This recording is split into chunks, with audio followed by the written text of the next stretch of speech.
Hi folks, I've got another nugget for you. I asked a question, and fellas, you brothers out there, I need you to pay close attention to this. I was in the Google sphere again, and I asked a question. And the question goes as this. What is to be said about a person who continuously returns to the table to negotiate with a well-known habitual liar? Now, somebody gonna lie to you, they're gonna lie to you and lie to you and lie to you, and I'm gonna tell you, I read the thing and I was like, man, I gotta share this with somebody. Now, I want you to go ahead on and type that in or whatever and do your own research. I'm not lying to you. I can't make this up. I look it up. Okay? Damn. That's something you might want to remember. Don't make it up, look it up. You think somebody making something up? You go ahead and look it up. A person, now here's the answer to the question that I asked. A person who continuously negotiates with a known habitual liar is likely engaging in self-deception. In other words, you're fooling yourself. And you're enabling their behavior, or is desperate, or you're trapped. And you have to make some kind of a sense out of it. In here, you're trying to make some sense out of justifying what they're saying, or, it's futile. All right? Such behavior suggests a failure to set boundaries. Okay? If you're trying to justify what they're doing, you have a failure to set boundaries, leading to a worse relationship scenario where the liar is rewarded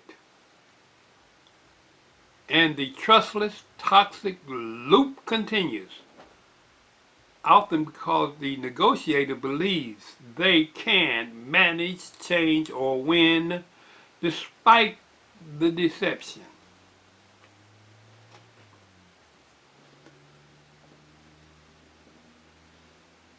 And they're going to lie to you, they're going to keep on lying to you. And keep on lying to you. Yelling, screaming, arguing, being reasonable is not going to help.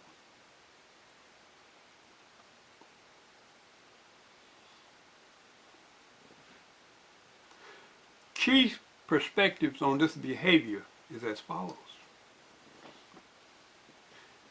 Enabling and codependency.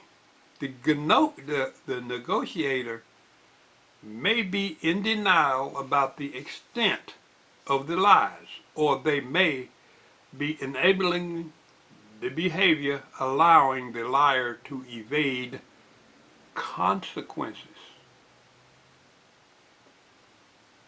Now think about that a little bit. Consequences.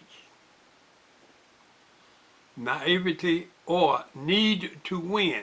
The person may incorrectly believe that this time will be different. Or might be highly invested in a specific outcome. You're looking forward to it resolving, and you're going to keep on arguing and fussing until you get what you want. But that liar is persistent.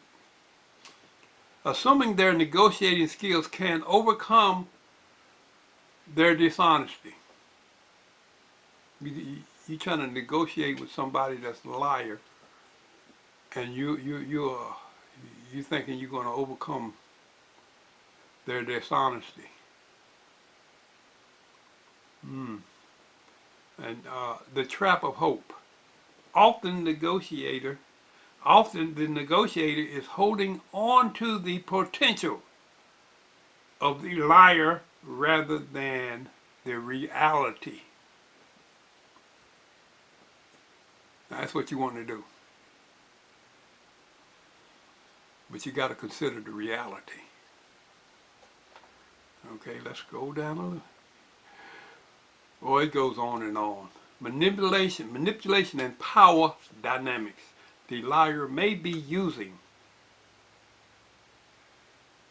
triangulation to confuse the negotiator, or the negotiator may be mistakenly feel they have the upper hand, not realizing the liar is simply feeding them false information to gain an advantage.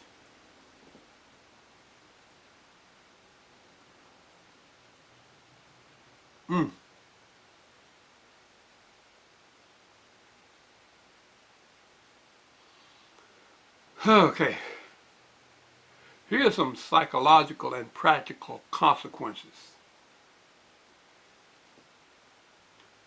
Now this is for the person, the negotiator. This is you, the person that's not doing the lying. You're trying to reason with this. You're negotiating with this liar. Now, this is what things you're going to run into. You're going to lose your credibility. The person negotiating with the liar often loses their own reputation for sound judgment. In other words, it's not too bright to negotiate with a known liar. Damage to well-being. Let's check that out. Maintaining this relationship is generally detrimental to mental health and professional and personal success. I ain't making this up. I'm looking it up. Okay? The cycle continues. Without consequences, in other words, if you don't walk away, the habitual liar is reinforced. All you have to give them time is give them time of day. As long as you're there, they have a chance. They see that. As long as they're there, they have a. As long as you are there, they still have hope. Ensuring they will continue to lie.